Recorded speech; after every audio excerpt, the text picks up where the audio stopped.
Hello again. The universe or deity of your choice brought you here because the algorithm sure didn't.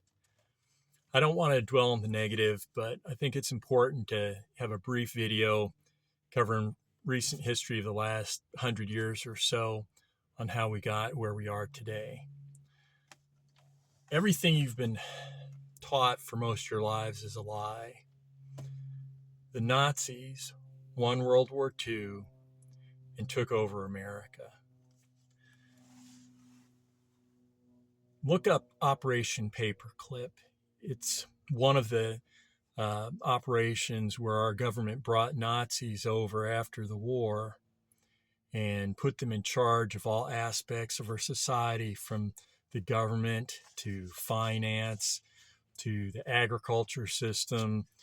Um, Pretty much everything. Took over all businesses, and what America had been ceased to exist. America was actually created to escape socialism, although at the time we didn't call it socialism. In a nutshell, socialism is simply the unproductive taking over control and stealing the wealth of the productive. So as you can see, any form of slavery, that's socialism. The Confederacy didn't call themselves socialists, but they certainly were. Many forms of royalty, that too could be socialism, although it doesn't have to be. Many kings were just and cared for their people and did all in their power. Any form of a servant leader is the opposite of socialism. Another good definition of socialism is replacing everything that's natural and made by the creator with fake and artificial synthetic toxins or forms. Going back to the Nazis, Nazi is short for Nationalsozialistische Deutsche Arbeiterpartei, which is National Socialist German Workers' Party. So it's even in the name, National Socialist. And of course, the socialists have been in control of America for the last 70 years.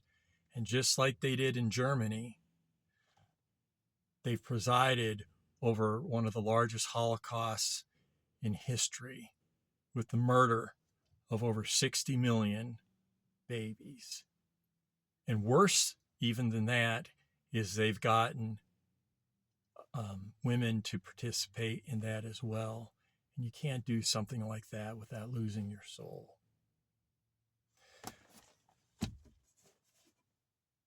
But that time is now coming to an end. This last election was about a lot more than just politics or who's currently in charge. It's about freeing both America and the entire world from the tyranny of fascism and Nazism. So it's accurate to say that the Nazis did take over after World War II, although part of that is when they took over education is they certainly taught a bunch of lies to hide that fact. And of course, they give lip service to hating Nazism while at the same time promoting all of its negative effects. Just as it's accurate to say that they took over America, it's also accurate to say that elements within America actually created Nazism. The same socialists, criminals who created the Federal Reserve also funded the Nazis' rise to power and also the Bolshevik Revolution in Russia. Those individuals were Rothschild, Rockefeller, J.P. Morgan, Carnegie, among others. A really good book on the creation of the Federal Reserve criminal banking cartel is The Creature from Jekyll Island. although it's kind of thick and it probably has a lot more information in it than most of you would be interested in. But we can see that pattern. Once you recognize what's going on, you can see that pattern everywhere. And so big pharma is a really big one. A lot of the big pharma companies are those same companies or have parent companies that presided in the original Holocaust, making the gas used to kill Jews and other people. Those same industries poison us today, whether it's agriculture, whether it's the chemical companies who poison us with the pesticides or the poisons that they put on our foods that I mentioned in that previous video. They currently poison us with many things. They like to poison women in particular who are susceptible to such things with toxins that they put in makeup. Also with big pharma birth control drugs that create psychosis. But all that is coming to an end, but we need to be aware of it so that we can guard ourselves against ingesting any further toxins, and we can detox and clear ourselves of that moving forward. And I'll have some further videos going into a few more of those things in detail and what we can do to detox before then going forward on what kind of society we want to create or get back to. America was created so that hardworking people could keep the fruits of their labor and just be left alone. America was all about entrepreneurialism. I know it may sound difficult to believe when I say the Nazis won World War II, but Nazism is an ideology. Germany certainly lost World War II. Japan lost World War II, but the ideology spread through the world like a cancer after the war. America, if you go back to its inception, was never perfect. Certainly it wasn't perfect. The socialists still maintained a presence in the southern states where slavery was a way of life. And it really doesn't matter whether you're white or black. If you're a slave, that's wrong. Someone's literally stealing your life from you. But the whole principle of America was you were free to work and keep the fruits of your labor. Many people, it was an entrepreneurial system. So growing up, you would try to figure out what it was you liked and enjoyed doing. And then you'd look around and apprentice yourself to someone, a blacksmith or apothecary or a farmer or whatever. And many times that was within your own family, but it didn't necessarily have to be.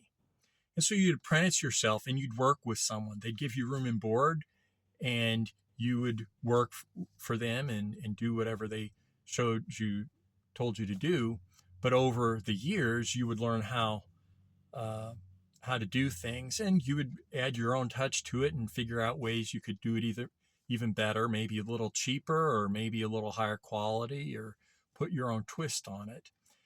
And so that was the American way of life. And oftentimes people would have a home, and maybe they'd have a 2-story home in town, and they'd live upstairs, but they'd have their own shop downstairs, and that was their place of business, and people would come in and they do business that way. And that was a way of life for 150, 200 years. But socialism, of course, is kind of the opposite of that. It's stealing from the productive, and it's taking from people's hard-earned efforts, and that's what we have now.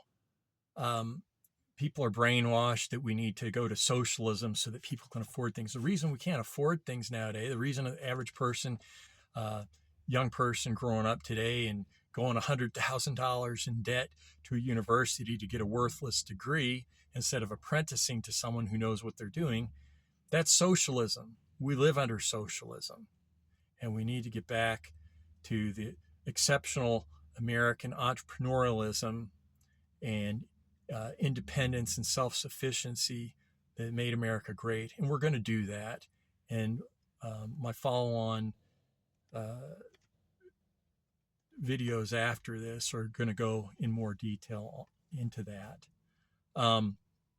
But just to give some brief examples so you can go and kind of do your own research and see what I'm saying is actually true.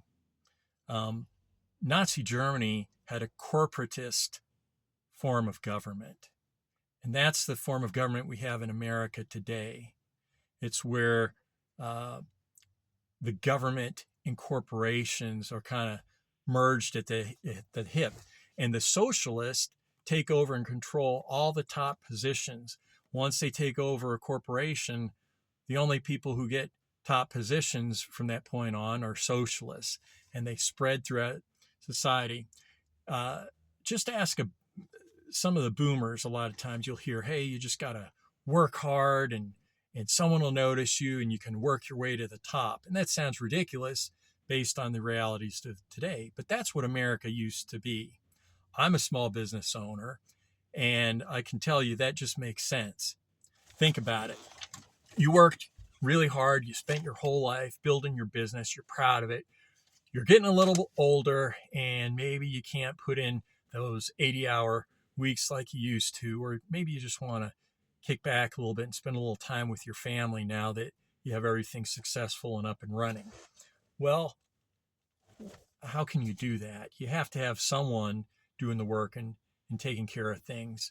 So a lot of times you got a small business and maybe have some guy in charge of production, and hey, he does a great job, but he's great at production, but maybe he's not a people person, or maybe he's not really good with the books, or maybe there's areas he's not really great at. And the same thing with other aspects of your business. It just kind of depends on what it is. So what do you need? You need someone who's on top of things that you can train. And that's what America used to be. Hey, you bring some young kid in just as an intern, maybe have them cleaning the toilets and taking out the trash, doing the janitor work. It doesn't really matter, but hey, he's always got a cheerful attitude. Is always, once he gets a job done, is looking around for more work to do, and just kind of a self-starter. That's the kind of person you're looking for. And so you find him another job, and then maybe you start farming him out to different departments within your business. And you go, hey, I want you to work under operations. And then after they do that for a while, you go, hey, I want you to work under production for a while. And then you're like, hey, I want you to work on sales. And after a while, they get their little expertise in all those areas. And then you bring them on and go, hey, why don't you come and be my personal assistant? And in that way, that person can start at the very bottom and work their way all the way up to the top. Can you do that in America today? No, it's all about having that skull and bones or that Ivy League degree, and you've already got that. You have to have that golden parachute from the get-go. You don't even know what the business is about, but you're put in that position not because you're qualified, but because you're part of a socialist cabal. So we need to get back to doing things the way they used to be done in America, and we need to do that throughout the world. It's kind of interesting. We've spent the last 70 or 80 years running around putting dictators in power and trying to control everything because the socialists are in charge, and that's how they do things. But if we exported freedom and entrepreneurialism instead of dictatorship and control, the whole world would benefit. And everyone would be free. And that's what we're going to do. Anyway, as always, remember, V for victory.